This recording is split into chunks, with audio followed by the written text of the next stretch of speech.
தெற்காசியாவிலே முதலாக ஃபார்முலா 1 இது வந்து பெரிய சாதனை.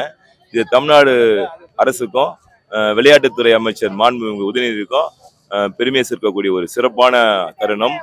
ஆமாம், இது தமிழ்நாடு ஃபஸ்ட் டைம் தான். நாங்களும் இது எங்கே பார்த்ததில்லை. அதான் சரி பார்க்கலாம் ஆவலான்னு வந்திருக்கோம், வெயிட் பண்ணிருக்கோம். அதான் ஃப்ரீ டிக்கெட்னு சொல்லியிருந்தாங்க. ஆனால் இங்கே வந்து பார்த்த உடனே ஃப்ரீ டிக்கெட் அலோவ் பண்ணலாம் அப்படின்றாங்க. சார்ஜ் பண்ணுறதா காசு கொடுத்தா பாஸ் பண்ணிட்டு உள்ளே போகிறோன்னு பேசி சொல்கிறாங்க. அது ஃப்ரீயாக தான் கொஞ்சம் யூஸ்ஃபுல்லாக இருக்கும் மக்களுக்கு. ஏன்னா அவேர்னஸ்க்காக தமிழ்நாட்டில் பார்க்கறதுனால கொஞ்சம் அடுத்த தலைமுறை கொஞ்சம் பெஸ்ட்டாக இது ஃபீல் பண்ணுவாங்க. பசங்க ஒரு என்கரேஜாக இருக்கும், என்டர்டைன்மெண்ட்டாக இருக்கும். இது இப்போதான் இதுமாரி பண்ணுறது வித்தியாசமாக டிஃப்ரெண்ட்டாக இருக்குது. பட் இது நல்ல ஒரு ஷோ தான். இதுமாரி நடக்கிறது நம்மளுக்கே ஒரு பிடிச்சமான ஷோ தான்.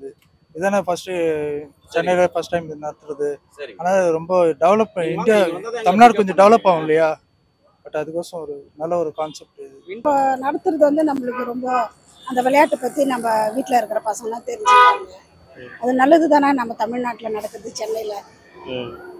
3 நாளாக செஞ்சுன்னு இருக்கோம். நாங்கள் அர்பன் சுமித் கான்ட்ராக்டில் செய்கிறோம். ஜோன் 12 160 வந்திருக்கோம். நாங்கள் 3 நாளாக செஞ்சுட்டு இருக்கோம். வெளியிலையோ உள்ளேயோ கிரவுண்ட் உள்ளேயோ காருக்கு சர்வீஸ் பண்ணுற இடத்துலையும் எல்லா இடத்துலையும் பெருக்கி அங்கங்கே இருக்கிற குப்பைங்க மொத்தமாக க்ளீன் பண்ணி கொடுக்குறோம். ஆர்வத்தை ஏற்படுத்தும். கண்டிப்பா ஒரு இந்தியாவில் தெற்காசியாவிலே முதல் முறை பண்றதால இது தமிழ்நாட்டுக்கு மிக மிக பெருமை. தமிழகம் வந்து கல்விக்கு சிறந்த மாநிலம். GR எங்கேயோ போகுது. அதே மாதிரி விளையாட்டுத்துறை அமைச்சர் வந்துக்கிறாரு. வருங்காலத்துல அவர் முதல்வராக வர்றதுக்கும் வாய்ப்பு இருக்கு. அவர் வரணும். அவர் இளைஞர், சாதிக்கணும், விளையாட்டை மேலும் மேம்படுத்தணும். எனக்கு தெரிஞ்ச போக்குவரத்து நெரிசல் ரொம்ப அதிகமாக இல்லை. எனக்கு தெரிஞ்சு நான் இப்போ வந்ததில் பார்த்தா டிராஃபிக்கில் எதுவும் இல்லை.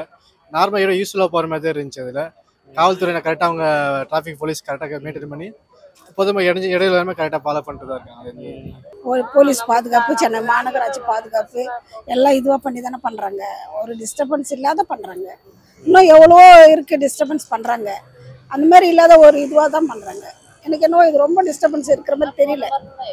எனக்கு இதெல்லாம் தெரியல அவ்வளோவா. நாங்கள் பெருக்கிறோங்கல்ல, அதனால இதை பற்றி எனக்கு அவ்வளோ தெரியல. ஆனால் எனக்கு டிஸ்டர்பன்ஸ் இல்லைன்னு தான் தெரியுது. ஏன்னா அவங்க கரெக்டாக அதை பிளான் பண்ணி அந்த ஏரியா பிளான் பண்ணி அதை எவ்வளவோ இது பண்ணி அதுக்கு பாதுகாப்பு போட்டு பண்ணுறாங்க. பாதுகாப்பு போட்டு தான் செய்கிறாங்களே தவிர அப்படியே விட்டுருல.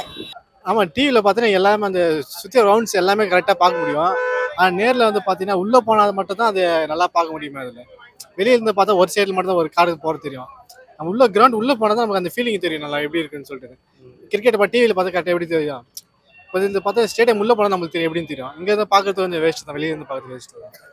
ஆனால் இது தமிழ்நாட்டுக்கே ஒரு பெருமைக்குரிய விஷயம். தெற்காசியாவிலேயே முதல் முறையாக நடக்கிற இது ஃபார்முலா 4 கார் பந்தயம். இது வந்து நம்ம தமிழ்நாட்டுக்கு பெருமையான விஷயம் தான். சின்ன வயசுலேருந்து ஃபாஸ்ட் அண்ட் வைஸ் படம் பார்ப்போம் ப்ரோ. செம்ம ஃபேன் சின்ன வயசுலேருந்து. ஸோ அதனால் அது பார்த்து எங்கள் ரேஸ் செம்ம இன்ட்ரெஸ்ட் ஆயிடுச்சு. இப்போ வந்து கார் ரேஸ் போட ரொம்ப இன்ட்ரெஸ்ட். எனக்கு பைக் ரேஸ் இன்ட்ரெஸ்ட்டு. பட் ரெண்டுமே நடக்காமல் போயிடுச்சு கடைசி வரைக்கும். ஸோ அது பார்க்கலான்னு வந்தோம். பட் ஃப்ரீ டிக்கெட்னு சொன்னாங்க. பட் ஆனால் இப்போ கேட்டால் ஃப்ரீ டிக்கெட் இல்லைன்னு சொல்கிறாங்க. ஸோ அதான் வெயிட் பண்ணிருக்கோம். என்னன்னு நம்மளுக்கு வந்து இந்தியாவில் பொறுத்த வரைக்கும் ரேஸ் இம்பார்ட்டன்ஸ் எதுவும் கொடுக்குறது இல்லை. மற்ற ஸ்போர்ட்ஸ் கொடுக்குறாங்க. ஒன்லி கிரிக்கெட்டுக்கு தான் ஃபுல் இம்பார்ட்டன்ஸ் போகுது. இப்போ தான் ஃபுட்பாலுக்கே இம்பார்ட்டன்ஸ் கொண்டு வராங்க. ஸோ இந்தமாரி அனதர் ஸ்போர்ட்ஸுக்கெல்லாம் இம்பார்ட்டன்ஸ் கொடுக்குறது நல்ல விஷயம் தான். நல்லது தான். ஏன்னா இப்போது இந்தியாவிலே ஃபஸ்ட் டைம் வந்து இங்கே தான் கொண்டு வராங்க. இந்தியாவிலே ஃபஸ்ட் டைம் வந்து சென்னையில் தான் F1 ரேஸ் கொண்டு வராங்க. அந்த பெருமை வந்து தமிழ்நாட்டுக்கு கிடைக்கும். ஆனால் உதயநிதி சார் வந்து என்ன சொல்லியிருந்தாருன்னா ஆக்சுவலி மார்னிங் செக்ஷன் ஃப்ரீன்னு சொல்லியிருந்தாரு. அதனால தான் நாங்களாம் ஆஃபீஸில் லீவ் போட்டு சரி செக்ஷன் ஃப்ரீயாக இருக்கே வந்து பார்க்கலாம் அப்படின்னு சொல்லிட்டு தான் வந்தோம். ஆனால் வந்து அன்ஃபார்ச்சுனேட்லி பார்க்க முடியல. எங்கே கேட்டாலும் ஆக்சுவலி நாங்கள் 2-3 பிளாக் சுற்றிட்டு இப்போது லாஸ்ட் பிளாக்காக தான் இங்கே வந்திருக்கோம். இங்கேயும் வந்து ஃப்ரீ இல்லை, இங்கே வந்து VIP பாஸ் மட்டும்தான் அப்படின்றாங்க. இது வந்து எப்படி கன்சிடர் பண்ணது தெரியல. ஆக்சுவலி ரொம்ப ஏமாற்றமாக இருக்குது.